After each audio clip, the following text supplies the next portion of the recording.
തത്തുല്യമായ സമഗ്രതാ ദർശനം ക്രമത്തിൽ ശരിയായത് ഏതെന്ന് കണ്ടെത്തുക. സമഗ്രതാ ദർശനം ജസ്റ്റാർട്ട് സൈക്കോളജിയാണ് നമ്മുടെ ഇന്നത്തെ ചോദ്യങ്ങൾ വന്നിരിക്കുന്ന മേഖല എന്ന് പറയുന്നത്. മലയാളത്തിലുള്ള കണ്ടന്റാണ് A to Z സീരീസിൽ നമ്മൾ ഡിസ്കസ് ചെയ്ത് മുമ്പോട്ട് പോയിക്കൊണ്ടിരിക്കുന്നത്. അത് കേട്ടിട്ട് 1, 2, 4 സമഗ്രതയിൽ നിന്നും ഉളവാകുന്ന ഉൾക്കാഴ്ച. താൻ എന്ന ചിമ്പാൻസി ഉപയോഗിച്ച് നടത്തിയ വിവിധ പരീക്ഷണങ്ങൾ, മാക്സ് വർത്തിവർ മനുഷ്യക്കുട്ടികളിൽ നടത്തിയ ഗണിതത്തിലുള്ളത് ഒരുപാട് കേന്ദ്ര വൃത്തങ്ങളാണ് കേട്ടോ. ഓരോന്നും ഇൻഡിപെൻഡൻ്റ് ആയിട്ടുള്ള സർക്കിൾസാണ്. ഹായ്, നമസ്കാരം. A to Z സീരീസ് നിങ്ങൾ മറന്നിട്ടുണ്ടാവില്ല, ഞാനും മറന്നിട്ടില്ല. ഇടയ്ക്ക് നമ്മൾ കുറേ കണ്ടിന്യൂസ് ക്ലാസ്സുകൾ വന്നിട്ടുണ്ടായിരുന്നു. കേറ്ററ്റിൻ്റെ സമയത്തൊക്കെ നോട്ടിഫിക്കേഷൻ വന്നപ്പോൾ വീണ്ടും അതിൻ്റെ അഡീഷണൽ ക്ലാസ്സുകളൊക്കെ ആയിട്ട് പോയതുകൊണ്ട് അത് കുറച്ച് കണ്ടിന്യൂഷൻ, കുറച്ച് ഗ്യാപ്പ് വന്നെന്ന് മാത്രമേ ഉള്ളൂ. നമ്മൾ കണ്ടിന്യൂ ചെയ്യുന്നുണ്ട്, മുമ്പോട്ട് പോകുന്നുണ്ട്. ഒരുപാട് വീഡിയോസിൻ്റെ അടിയിൽ കമൻറ്റ് വരുന്നുണ്ടായിരുന്നു, A to Z സീരീസ് എന്ത് ചെയ്യേ, എവിടെ പോയി എന്നൊക്കെ ചോദിച്ചിട്ട്. അതിൻ്റെ കണ്ടിന്യൂഷൻ വരുന്നില്ലേ, അത് വേണം, ഇത് തുടരുമോ എന്നൊക്കെ ചോദിച്ചിട്ടുണ്ടല്ലേ. അപ്പോൾ സൈക്കോളജിയുടെ മലയാളത്തിലുള്ള കണ്ടന്റാണ് A to Z സീരീസിൽ നമ്മൾ ഡിസ്കസ് ചെയ്ത് മുമ്പോട്ട് പോയിക്കൊണ്ടിരിക്കുന്നത്. അത് കേട്ടിട്ട് 1, 2, 4 പോലുള്ള കാറ്റഗറികൾക്കും മറ്റ് എക്സാമുകൾക്കും PSCയുടെ നഴ്സറി സ്കൂൾ ടീച്ചർ ആയിക്കോട്ടെ, ഇപ്പോൾ നമ്മൾ വിളിച്ചിട്ടുള്ള LP UP സ്കൂൾ, അതിന് വേണ്ടിയിട്ടുള്ള ക്ലാസ്സുകളിലൊക്കെ നിങ്ങൾക്ക് അത് യൂസ്ഫുൾ ആകും എന്നുള്ളത് കൊണ്ട് തന്നെ ഒരുപാട് പേര് എൻക്വയറി നടത്തുന്നുണ്ടായിരുന്നു. അത് തുടർന്ന് മുമ്പോട്ട് പോകാൻ തന്നെയാണ് നമ്മൾ ഉദ്ദേശിക്കുന്നത്. അപ്പോൾ A to Zൻ്റെ അടുത്ത ക്ലാസ്സാണ് ഇന്ന് നമ്മൾ അവസാനിപ്പിച്ചിടത്തുനിന്ന് തന്നെ തുടരുകയാണ്. അപ്പോൾ A to Z സീരീസിൻ്റെ കണ്ടിന്യൂഷൻ ആയിട്ടുള്ള ഈ ക്ലാസ്സിലേക്ക് ഒരിക്കൽ കൂടി എല്ലാവർക്കും സ്വാഗതം. എങ്ങനെയായിരുന്നു നമ്മൾ ഈ ക്ലാസ് മുമ്പോട്ട് പോയിക്കൊണ്ടിരുന്നത്? ആദ്യമായിട്ട് കാണുന്ന ആരെങ്കിലും ഉണ്ടെങ്കിൽ അവർക്ക് വേണ്ടിയിട്ട് പറയുകയാണ്. കുറച്ച് ക്വസ്റ്റ്യൻസ് ഒരു പർട്ടിക്കുലർ ടോപ്പിക്കുമായിട്ട്, സൈക്കോളജിയുടെ ഒരു പർട്ടിക്കുലർ ടോപ്പിക്കുമായിട്ട് ബന്ധപ്പെട്ട് ഇതിനു മുമ്പ് നടന്ന പരീക്ഷകളിലൊക്കെ ചോദിച്ചിട്ടുള്ള കുറച്ച് ക്വസ്റ്റ്യൻസ് ആദ്യം കാണിക്കും. അതിൻ്റെ ഉത്തരം നിങ്ങൾക്ക് കിട്ടുന്നുണ്ടോ നിങ്ങൾക്ക് തന്നെ വിലയിരുത്താൻ വേണ്ടിയിട്ടാണ് ആദ്യം കാണിക്കുന്നത്. എന്നിട്ട് ആ ഒരു കണ്ടൻറ്റിനെ, അതിനകത്ത് വന്നിട്ടുള്ള ടോപ്പിക്കിനെ ഡീറ്റെയിൽ ആയിട്ട് തന്നെ നമ്മൾ ഡിസ്കസ് ചെയ്യുന്നുണ്ട്. ഇതാണ് A to Z രീതിയിൽ നമ്മൾ മുമ്പോട്ട് പോയിക്കൊണ്ടിരുന്നത്. ഒരുപാട് പേര് മികച്ച അഭിപ്രായം പറഞ്ഞിട്ടുണ്ട്, അതുകൊണ്ട് തന്നെ കണ്ടിന്യൂ ചെയ്യാൻ തീരുമാനിക്കുകയാണ്. സോ നമുക്ക് ആദ്യത്തെ ചോദ്യം തന്നെ കാണാം. ചോദ്യത്തിൽ എന്താ? അടുത്തിരിക്കുന്ന വസ്തുക്കളെ ഒരു ഗ്രൂപ്പായി കാണുന്ന നിയമമാണ്. അപ്പോൾ തന്നെ ഏത് ടോപ്പിക്കാണെന്ന് നിങ്ങൾക്ക് മനസ്സിലായിട്ടുണ്ടാവും അല്ലേ? മനസ്സിലായിട്ടില്ലെങ്കിൽ മുമ്പോട്ട് ചെല്ലുമ്പോൾ മനസ്സിലായിക്കോളും. ഏതാ അടുത്തിരിക്കുന്ന വസ്തുക്കളെ ഒരു ഗ്രൂപ്പായി കാണുന്നത്? പൂർത്തീകരണം, സാദൃശ്യം, സാമീപ്യം, തുടർച്ച. ഇതിലേതാണ് അടുത്തിരിക്കുന്ന വസ്തുക്കളെ ഗ്രൂപ്പായി കാണുന്ന നിയമം എന്ന് പറയുന്നത്? തീർച്ചയായിട്ടും അത് സാമീപ്യ നിയമമാണ്. സാമീപ്യ നിയമമാണ് എന്ന് മനസ്സിലാക്കുക. ഓപ്ഷൻ C ആണ് ശരിയായിട്ടുള്ള ആൻസറായിട്ട് അവിടെ വരിക. അപ്പോൾ ക്വസ്റ്റ്യൻ നിങ്ങൾ ആദ്യം ആൻസർ മനസ്സിലേക്ക് കൊണ്ടുവരാൻ ശ്രമിക്കുക. അതിനുശേഷം ഞാൻ പറയുന്ന ആൻസറായിട്ട് ഇതിനെ കമ്പയർ ചെയ്യാനായിട്ട് ശ്രമിക്കുക. അപ്പോൾ എന്താണ് അടുത്ത ചോദ്യം നോക്കാം.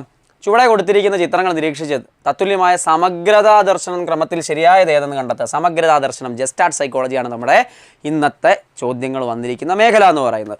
നോക്കൂ, 3 ചിത്രങ്ങളെ കാണാം അവിടെ അല്ലേ? 3 ചിത്രങ്ങളെ കാണാം. 1, 2, 3 എന്ന് പറഞ്ഞിട്ട് കാണാം.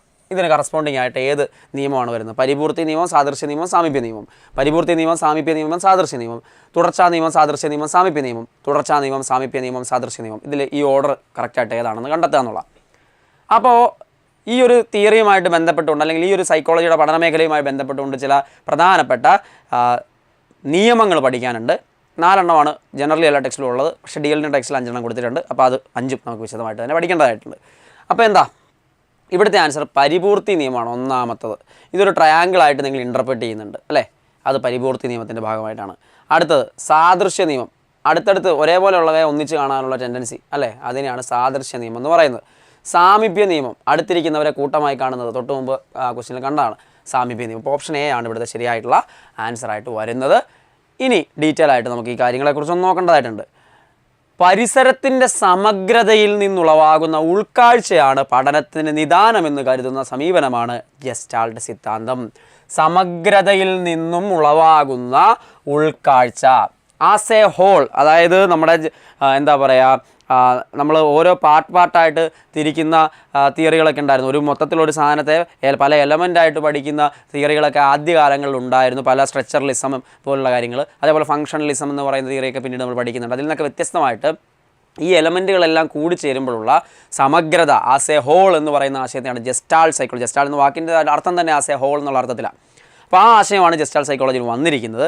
അവിടെ സമഗ്രതയിൽ നിന്നുളവാകുന്ന ഉൾക്കാഴ്ച, സമഗ്രത, ഉൾക്കാഴ്ച, ഈ ആശയങ്ങളാണ് അവിടെ. ഇൻസൈറ്റ് ലേണിംഗ്, ഉൾക്കാഴ്ച, അതെല്ലാം ഇതിനകത്ത് വരുന്നതാണ്. ഇതാണ് ഗെസ്റ്റാൾട്ട് സിദ്ധാന്തം എന്ന് പറയുന്നത്. വില്യം വൂണ്ടിൻ്റെ ഘടനാവാദത്തോടും അന്തർനിരീക്ഷണ സമീപനങ്ങളോടും പാവ്ലോ, വാട്സൺ തുടങ്ങിയവരുടെ വ്യവഹാരവാദത്തോടുമുള്ള വിമർശനം എന്ന നിലയിൽ ജർമ്മനിയിൽ രൂപം കൊണ്ട അമേരിക്കയിൽ വളർന്ന പ്രസ്ഥാനമാണ് ഗെസ്റ്റാൾട്ട് മനഃശാസ്ത്രം. അപ്പോൾ ആരെല്ലാം ഘടനാവാദം, വില്യം വൂണ്ടിൻ്റെ ഘടനാവാദം സ്ട്രക്ചറലിസത്തോടും അതുപോലെ തന്നെ അന്തർനിരീക്ഷണ സമീപനങ്ങൾ, നമ്മുടെ ഇൻട്രോസ്പെക്ഷൻ പോലുള്ള സമീപനങ്ങളോടും, അതേപോലെ പാവ്ലോ, വാട്സൺ തുടങ്ങിയവരുടെ വ്യവഹാരവാദത്തോടും ബിഹേവിയറിസത്തിനെയൊക്കെ എതിർത്തുകൊണ്ടാണ് ഗെസ്റ്റാൾട്ട് സൈക്കോളജി ജർമ്മനി ഒറിജിൻ ചെയ്ത് അമേരിക്കയിൽ അത് ഡെവലപ്പ് ചെയ്ത് വരുന്നത് എന്ന് മനസ്സിലാക്കുക. ഇനി മാക്സ് വെർത്തിമർ, വൂൾഫ്ഗാങ് കോഹ്ലർ, കട്ട് കോഫ്ക എന്നിവരാണ് ഇതിൻ്റെ പ്രധാന വക്താക്കൾ. വെർത്തിമർ, കോഹ്ലർ, കോഫ്ക ഓർത്തിരിക്കേണ്ട 3 പ്രധാനപ്പെട്ട പേരുകളാണ്. ഇതിന് മുമ്പ് ചോദിച്ചിട്ടുണ്ട്, പല എക്സാംസിലും ചോദിച്ചിട്ടുള്ളതാണ്. ഇതിൽ ജസ്റ്റാർട്ട് സൈക്കോളജിയായി ബന്ധപ്പെട്ടവരാര് ഇനിയും പ്രതീക്ഷിക്കാവുന്നതാണ്. അതുകൊണ്ട് പ്രധാനപ്പെട്ട പേരുകൾ ഓർത്തിരിക്കണം. ജസ്റ്റാർട്ട് എന്ന ജർമ്മൻ പദത്തിന് രൂപഘടന എന്ന അർത്ഥം നൽകാം. പൂർണ്ണതയ്ക്ക് അതിൻ്റെ അംശങ്ങളെ അപേക്ഷിച്ചുള്ള സവിശേഷ രൂപഗുണത്തെ ഗെസ്റ്റാൾട്ട് എന്ന് വിശേഷിപ്പിക്കുക. അപ്പോൾ വാക്കിൻ്റെ അർത്ഥം എന്താണെന്ന് ഓൾറെഡി ഞാൻ പറഞ്ഞല്ലോ. ഗെസ്റ്റാൾട്ട് എന്ന് പറയുന്ന വാക്കിൻ്റെ അർത്ഥം എന്താണ് എന്ന് നമ്മൾ ഓൾറെഡി പറഞ്ഞു കഴിഞ്ഞ കാര്യമാണ്. ഇനി പഠനത്തിലെ SR ബന്ധത്തെ, സ്റ്റിമുലസ് റെസ്പോൺസ് ബന്ധത്തെയും ശ്രമപരാജയ സിദ്ധാന്തത്തെയും ട്രയൽ ആൻഡ് എറർ ലേണിങ്ങിനെയും ഇവർ തള്ളിക്കളയുന്നുണ്ട്. അപ്പം ഇതിനു മുമ്പത്തെ കാര്യങ്ങളിൽ പഠിച്ചിട്ടുള്ള കാര്യങ്ങളായിട്ടുള്ള ഈ പ്രോസസ്സിനെയൊക്കെ ഗെസ്റ്റാൾട്ട് സൈക്കോളജിയിൽ തള്ളിക്കളയുന്നുണ്ട് എന്ന് മനസ്സിലാക്കുക. ഇനി അംശങ്ങളുടെ ആകെത്തുകയേക്കാൾ മെച്ചപ്പെട്ടതാണ് സമഗ്രത ആസ് എ ഹോൾ എന്ന് പറയുന്നത്. സമഗ്രതയിലാണ് യഥാർത്ഥമായ അറിവ് ഉൽപ്പാദിപ്പിക്കുന്നത് എന്ന ആശയമാണ് ഇവർ മുമ്പോട്ട് വയ്ക്കുന്നത്. പ്രത്യക്ഷണത്തെ, പെർസെപ്ഷനെ അടിസ്ഥാനമാക്കിയുള്ള ഒരു മനോവിജ്ഞാന ശാഖയാണ് ഇത് എന്ന് മനസ്സിലാക്കുക. ഒരു പ്രതിഭാസത്തിൻ്റെ സമഗ്ര അനുഭവമാണ് പ്രത്യക്ഷണത്തിൻ്റെ അടിസ്ഥാനമെന്നും ഇവർ വാദിക്കുന്നു. സമഗ്ര അനുഭവമാണ്. കണ്ടോ, ആ വേട് വീണ്ടും വരുന്നുണ്ട്. അത് തന്നെയാണ് ചോദ്യമായിട്ടും വരാൻ സാധ്യതയുള്ളത്. ഓരോ വ്യക്തിയുടെയും ദൃശ്യ പ്രപഞ്ചം വ്യത്യസ്തമായിരിക്കും. വ്യക്തിഗത അനുഭവമാണ്, ഇൻഡിവിജ്വൽ എക്സ്പീരിയൻസ് ആണ് പഠനത്തിൻ്റെ അടിത്തറ നിർണ്ണയിക്കുന്നത് എന്നുകൂടി അവരെ പ്രാധാന്യത്തോടുകൂടി പറയുന്ന കാര്യമാണ് എന്ന് മനസ്സിലാക്കുക. കോഹ്ലർ സുൽത്താൻ എന്ന ചിമ്പാൻസി ഉപയോഗിച്ച് നടത്തിയ വിവിധ പരീക്ഷണങ്ങൾ, മാക്സ് വെർത്തിമർ മനുഷ്യക്കുട്ടികളിൽ നടത്തിയ ഗണിത പ്രശ്നം ഉപയോഗിച്ചുള്ള പരീക്ഷണം, കോഴിക്കുഞ്ഞുങ്ങളിലും കുതിരകളിലും നടത്തിയ പരീക്ഷണം എന്നിവ ഈ മേഖലയിൽ നടത്തിയ പരീക്ഷണങ്ങളാണ്. കോഹ്ലറുടെ സുൽത്താൻ എന്ന ചിമ്പാൻസിയെ പടമെടുക്കുന്ന കഥയൊക്കെ നിങ്ങൾ പഠിച്ചിട്ടുണ്ട്. വളരെ ഇമ്പോർട്ടൻ്റ് ആയിട്ടുള്ള കാര്യമാണ്. അത് ഈ തിയറിയുടെ ഭാഗമായിട്ട് വന്ന പഠനമാണ് എന്ന് മനസ്സിലാക്കുക. ഇനി സമഗ്രതാ നിയമങ്ങൾ, ജസ്റ്റാർട്ട് ലോ ഓഫ് ലേണിംഗ് എന്ന് പറയുന്ന സമഗ്രതാ നിയമങ്ങൾ, പഠനത്തിലെ സമഗ്രതാ നിയമങ്ങൾ, അതാണ് നേരത്തെ നിങ്ങൾ ചോദ്യമായിട്ട് കണ്ടുകൊണ്ടിരുന്ന കാര്യം. അതിൽ ഒന്നാമത്തെ നിയമം സാമ്യതാ നിയമമാണ്. സാദൃശ്യ നിയമം എന്നും അറിയപ്പെടും. ലോ ഓഫ് സിമിലാരിറ്റി എന്നാണ് അതിൻ്റെ ഇംഗ്ലീഷ് ടൈം എന്ന് പറയുന്നത്. ഇവിടെ അംശങ്ങളെ സമാനമായി പ്രത്യക്ഷണം ചെയ്യുമ്പോൾ അവയെ പരസ്പര ബന്ധിതമായും പ്രത്യക്ഷണം ചെയ്യും. അതായത് സാദൃശ്യമായവയെ ഒരു ഗ്രൂപ്പായി കാണുന്നു, ഒരുപോലുള്ളവയെ, സാമ്യമായിട്ടുള്ളവയെ, സാദൃശ്യമായിട്ടുള്ളവയെ ഒരു ഗ്രൂപ്പായിട്ട് കാണാനുള്ള പ്രവണത. അതാണ്. നോക്കിക്കേ, ഇവിടെ നോക്കൂ, ചിത്രം 1 വൃത്തങ്ങളെ 2 ത്രികോണങ്ങളായി നിങ്ങൾ വീക്ഷിക്കുന്നുണ്ട്. നിങ്ങൾക്ക് ഇങ്ങനെ ഒരു ത്രികോണം കാണാം അല്ലേ, ഇങ്ങനെ ഒരു ത്രികോണം കാണാം. ഇവിടെ വൃത്തങ്ങളെ 2 വൃത്തങ്ങളാണ് ആക്ച്വലി, പക്ഷേ നിങ്ങൾ ഇൻ്റർപ്രറ്റ് ചെയ്യുമ്പോൾ മൊത്തത്തിലുള്ള ആ ത്രികോണം എന്നുള്ള ഷേപ്പാണ് നിങ്ങളുടെ മനസ്സിലേക്ക് വരുന്നത്. ചിത്രം 2 നോക്കിക്കഴിഞ്ഞാൽ കറുത്ത വൃത്തങ്ങളുടെ 3 നിരകളും വെളുത്ത വൃത്തങ്ങളുടെ 3 നിരകളും ആയിട്ടാണ് കാണുന്നത്. കാഴ്ചയിൽ സാദൃശ്യമുള്ളവയെ ഒരു ഗ്രൂപ്പായി കാണാനുള്ള പ്രവണതയാണ്. കണ്ടോ, കറുത്തത് നിങ്ങൾക്ക് ഇങ്ങനെ ഇടവിട്ട് കാണാൻ പെട്ടെന്ന് നോക്കും, സാദൃശ്യമായതുകൊണ്ട് ഒരുപോലെയാണെന്ന് നിങ്ങൾക്ക് തോന്നുന്നു. ഇതാണ് DLD ടെക്സ്റ്റ് ബുക്കിലുള്ള എക്സാമ്പിളുകളാണ് അവിടെ കാണുന്നത്. സാമീപ്യ നിയമം, ലോ ഓഫ് പ്രോക്സിമിറ്റിയിലേക്ക് വന്നു കഴിഞ്ഞാൽ ചിത്രം നോക്കുക, ഇത് 6 ചതുരങ്ങളുടെ ഒരു കൂട്ടമായാണോ 2 ചതുരങ്ങളുടെ 3 കൂട്ടമായാണോ നിങ്ങൾ കാണുന്നത്? ഇത് തന്നെ. അത് എക്സാക്ട്ലി DLD ടെക്സ്റ്റ് ബുക്കിലുള്ള അതേ പടം വെച്ചിട്ട് ചോദ്യം ചോദിക്കുക ഞാൻ. ഇതേ സാധനം, ഇതേ പടം വെച്ചിട്ട് കേറ്ററ്റിന് ചോദ്യം വന്നിട്ടുണ്ട്, പ്രീവിയസ് ഇയർ LPUPക്ക് അതും ക്വസ്റ്റ്യൻ വന്നിട്ടുണ്ടെന്ന് കാണാൻ പറ്റും. അപ്പോൾ 6 ചതുരങ്ങളുടെ ഒരു കൂട്ടമായിട്ടല്ല നമ്മൾ കാണുന്നത്, 2 എണ്ണത്തിൻ്റെ കൂട്ടമായിട്ടാണ് നിൽക്കുന്നത് അല്ലേ. അപ്പോൾ അടുത്ത് നിൽക്കുന്നവരെ കൂട്ടമായി കാണുന്നു. ലോ ഓഫ് പ്രോക്സിമിറ്റി, സാമീപ്യ നിയമം എന്ന് പറയുന്നതാണ്. ഇതുപോലെ തന്നെ ചിത്രത്തിൽ 8 രേഖാഖണ്ഡങ്ങളെ 4 സെറ്റ് രേഖാഖണ്ഡങ്ങളായി പ്രത്യക്ഷണം ചെയ്യുന്നു. അടുത്തടുത്തുള്ളവയെ കൂട്ടമായി കാണുന്നു എന്ന പ്രതിഭാസത്തിൻ്റെ ഫലമായിട്ടാണിത്. കണ്ടോ, ഇതൊരു സെറ്റ് എന്ന രീതിയിലാണ് നമ്മളവിടെ അതിനെ ഇൻ്റർപ്രറ്റ് ചെയ്യുന്നത്. അതാണ് നമ്മളിവിടെ പഠിച്ച ആശയം. അടുത്തടുത്ത് സ്ഥിതി ചെയ്യുന്ന അംശങ്ങളെ ഒരേ രംഗചിത്രീകരണത്തിൽ ഭാഗങ്ങളായി പ്രത്യക്ഷണം ചെയ്യുന്നു. അതായത് സമീപസ്ഥമായവയെ ഒരു കൂട്ടമായി കാണുന്ന പ്രവണത ഉണ്ടാകും എന്നുള്ളതാണ് ഇതിൻ്റെ ആശയം. ഇതിൽ നിന്ന് ചോദ്യം പ്രതീക്ഷിച്ചോ? ഇതിനു മുമ്പ് ഒരുപാട് ക്വസ്റ്റ്യൻസ് ചോദിച്ചിട്ടുള്ള ഒരു മേഖലയാണ്. അടുത്ത ഒരു ആശയത്തിലേക്ക് പോയി കഴിഞ്ഞാൽ എന്താ? സമ്പൂർണ്ണ നിയമം, പരിപൂർത്തി നിയമം അഥവാ ലോ ഓഫ് ക്ലോഷർ. സമ്പൂർണ്ണ നിയമം, പരിപൂർത്തി നിയമം എന്നറിയപ്പെടും ലോ ഓഫ് ക്ലോഷർ. കുറേ വക്രരേഖകൾ ചേർന്നിട്ട് വൃത്തമായിട്ട് തോന്നുന്നില്ലേ? ഇവിടെ ഇത് വിട്ട് നിൽക്കുന്നതാണെങ്കിലും വൃത്തമായിട്ട് ഇൻ്റർപ്രറ്റ് ചെയ്യും. ഇത് കുറേ കുത്തുകളാണ്, പക്ഷേ നമുക്ക് ചതുരമായിട്ട് അതിന് ഇൻ്റർപ്രറ്റ് ചെയ്യാൻ പറ്റും.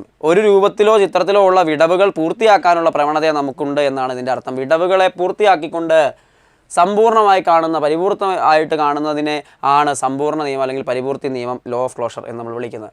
ക്ഷേത്ര അല്ലെങ്കിൽ ഫീൽഡ് ചിത്രീകരണത്തിന് വേണ്ടി നമ്മൾ ചിത്രത്തിലെയും രൂപത്തിലെയും തുറന്നു കിടക്കുന്ന അഗ്രങ്ങളെ കൂട്ടിയോജിപ്പിക്കുന്ന പ്രവണത കാണിക്കും എന്നുള്ളതാണ് ഇതിലെ ആശയമായിട്ട് വരുന്നത്. ഓർത്തിരിക്കുക, ഇമ്പോർട്ടൻ്റ് ആയിട്ടുള്ളതാണ്. ഇതും ചോദ്യമായിട്ട് ഇതിനു മുമ്പ് ചോദിച്ചിട്ടുണ്ട്.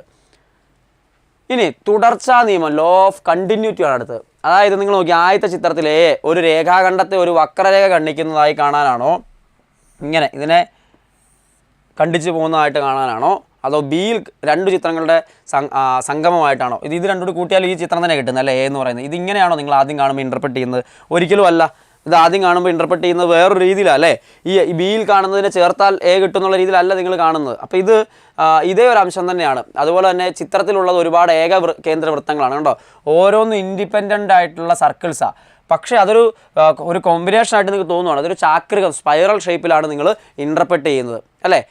പ്രത്യേക ഘടകങ്ങളെ നമുക്ക് അർത്ഥപൂർണമായ ഒരു രൂപമാതൃക കിട്ടാൻ പാകത്തിന് നാം ശൃംഖലനം ചെയ്യുന്നു എന്നതാണ് ഈ നിയമം സൂചിപ്പിക്കുന്നത്. ഏത് നിയമം? തുടർച്ചാ നിയമം. കണ്ടിന്യൂറ്റി, തുടർച്ച ഉണ്ടെന്ന് നമ്മളങ്ങ് ഇൻ്റർപ്രറ്റ് ചെയ്ത് പോവാം. ഇതാണ് അതിനകത്ത് സംഭവിക്കുന്ന കാര്യം എന്ന് പറയുന്നത്.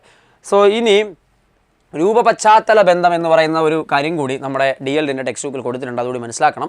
വേറെ ഒന്നുമില്ല, ഫിഗർ ഗ്രൗണ്ട് റിലേഷൻ എന്ന് പറയുന്ന ആശയമാണ്. വസ്തുവിനെ അല്ലെങ്കിൽ ഒരു ചിത്രത്തിൽ അതിൻ്റെ പശ്ചാത്തലത്തിൽ നിന്നും വിവേചിച്ചറിയുന്നു, പശ്ചാത്തലത്തിൽ നിന്ന് വ്യത്യസ്തമായിട്ട് വസ്തുവിനെ കാണുന്നു എന്നുള്ളതാണ് രൂപപശ്ചാത്തല ബന്ധം എന്ന് പറയുന്ന ആശയത്തിലേക്ക് വരുന്നത്. പശ്ചാത്തലത്തിന് അനുസരിച്ച് ഭിന്ന ദൃശ്യങ്ങൾ കാണുകയും ചെയ്യുന്നു എന്നുള്ളതാണ് ഇവിടെ വരുന്നത്. നോക്കൂ, ഈ ചിത്രം തന്നെ ഏറ്റവും നല്ല ക്ലാസിക് എക്സാമ്പിളാണ്. ഒറ്റ നോട്ടത്തിൽ നിങ്ങളെല്ലാവരും ഇൻ്റർപ്രറ്റ് ചെയ്ത രണ്ട് കറുത്ത ഫേസുകൾ അങ്ങോട്ടും ഇങ്ങോട്ടും നോക്കി നിൽക്കുന്നതായിട്ടാണ്. അവിടെ വെള്ള ബാക്ക്ഗ്രൗണ്ടായിട്ടാണ് നിങ്ങൾക്ക് ഫീൽ ചെയ്തത്. നേരെ തിരിച്ച് വെള്ള മാത്രം നോക്കിയേ കറുത്തത് ബാക്ക്ഗ്രൗണ്ടാണെന്ന് ചിന്തിച്ച് കഴിഞ്ഞാൽ ഇതൊരു ഫ്ലവർ വൈസിൻ്റെ പൂച്ചട്ടിയുടെ ഷേപ്പായിട്ട് നിങ്ങൾക്ക് ഫീൽ ചെയ്യാൻ പറ്റും. അപ്പോൾ ആ പശ്ചാത്തലത്തെ മാറ്റി നിർത്തിക്കൊണ്ടൊരു സാധനത്തെ ഇൻ്റർപ്രറ്റ് ചെയ്യാനുള്ള ടെൻഡൻസി നിങ്ങൾക്കുണ്ട്. ആ ഒരു സംഭവം തന്നെയാണ് രൂപപശ്ചാത്തല ബന്ധം എന്ന് പറയുന്ന ആശയത്തിൽ വന്നിരിക്കുന്നത് എന്ന് മനസ്സിലാക്കുക. കണ്ടോ, ഇതുപോലത്തെ ചോദ്യം വീണ്ടും ഒരെണ്ണം ചോദിച്ചിരിക്കുക. താഴെ കൊടുത്തിരിക്കുന്ന മുറിഞ്ഞ വരകൾ ചേർന്നൊരു വീട് പോലെ തോന്നുന്നു. ജസ്റ്റാൾ സിദ്ധാന്തത്തിലെ ഏതു തത്വപ്രകാരമാണ് ഇങ്ങനെ സംഭവിക്കുന്നത്? അത് പൂർണ്ണതാ നിയമമാണോ, സാമീപ്യ നിയമമാണോ, സാമ്യതാ നിയമമാണോ, തുടർച്ചാ നിയമമാണോ? ഏറ്റവും കൂടുതൽ ചോദ്യം ചോദിക്കുന്നൊരു മേഖലയാണ്, പല ക്വസ്റ്റ്യൻ പേപ്പറുകളും റിപ്പീറ്റ് ആയിട്ട് ചോദിക്കുന്നൊരു മേഖലയാണ്. ഇവിടെ പൂർണ്ണതാ നിയമം, സമ്പൂർണ്ണ നിയമം അല്ലേ, പൂർണ്ണതാ നിയമം എന്ന് പറയുന്ന ആശയമാണ് അവിടെ വരുന്നത്. ഓപ്ഷൻ എ ആണ് ശരിയായിട്ടുള്ള ആശയമായിട്ട് വരിക. അപ്പോൾ ഈ കാര്യങ്ങൾ മനസ്സിലാകുന്നതിന് ഈ വീഡിയോ നിങ്ങൾക്ക് യൂസ്ഫുൾ ആയെന്ന് തന്നെ പ്രതീക്ഷിക്കുകയാണ്. ജസ്റ്റാൾ സൈക്കോളജിയിൽ നിന്ന് ഒരുപാട് ചോദ്യങ്ങൾ ചോദിക്കാറുണ്ട്. അതിൽ ആ നിയമങ്ങൾ വളരെ പ്രാധാന്യമുള്ളതാണ്. ഏറ്റവും കൂടുതൽ ചോദ്യം വരുന്ന ഒരു മേഖലയായിട്ട് തന്നെ ഇതിനെ കാണാം. സോ A to Z സീരീസിൻ്റെ ഈ ഒരു കണ്ടിന്യൂവേഷൻ പാർട്ട് നിങ്ങൾക്ക് വീണ്ടും യൂസ്ഫുൾ ആയെന്ന് പ്രതീക്ഷിക്കുകയാണ്. നിങ്ങളുടെ കമൻസ് രേഖപ്പെടുത്തുക. വേറെ ഏതെങ്കിലും ടോപ്പിക്ക് നിങ്ങൾക്ക് ഇത്തരത്തിൽ ആവശ്യമുണ്ടെങ്കിൽ അതിനെക്കുറിച്ചൊക്കെ രേഖപ്പെടുത്താം. വീണ്ടും അടുത്ത ക്ലാസ്സിൽ കാണാം. എല്ലാവർക്കും നന്ദി.